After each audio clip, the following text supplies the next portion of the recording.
Tri su razloga. Prvi razlog je gospodin Ante Pitiša.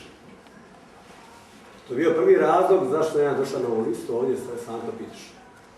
Kvalitetan čovjek, pošten, povijeli bez mrlje.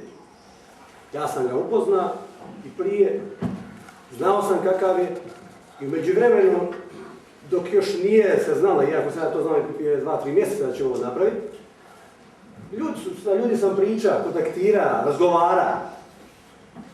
Nijednog čovjeka nisam čuo da je ružnu riječ rekao njemu. Prvi razlog.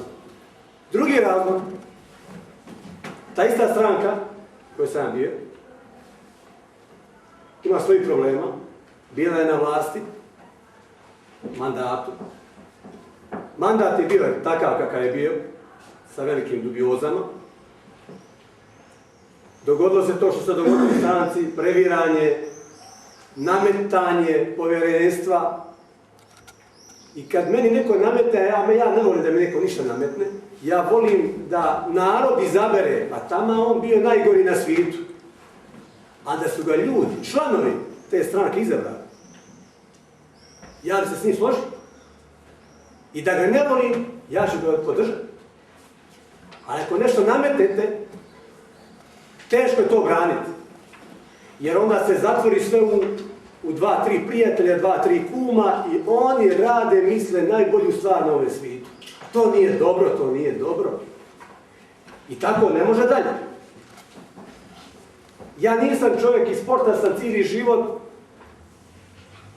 i ja jednostavno ne mogu živjeti u nekoj stezi. Političke stege je trebalo davno izbrisati.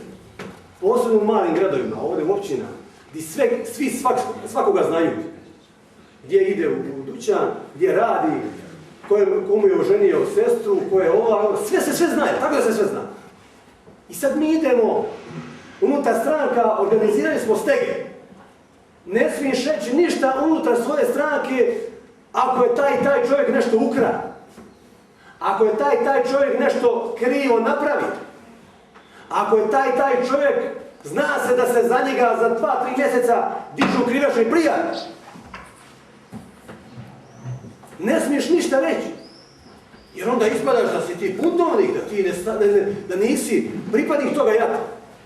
A ja sam takav. Ja ne mogu biti. Ako vidim da je nešto loše, da neko loše radi, da je već napravio neku lošu štetu svoje obitelji, svome gradu, pa da mi je rođeni brat Vlade, ja bi mu rekao: Vlade, prijatelju, nisi dobro napravio, ajde u stranu. Evo, otac me slušao, misli da nije šta Vlade napravio, nije ništa napravio. Jer razumijete? To su stvari, to je drugi razlog.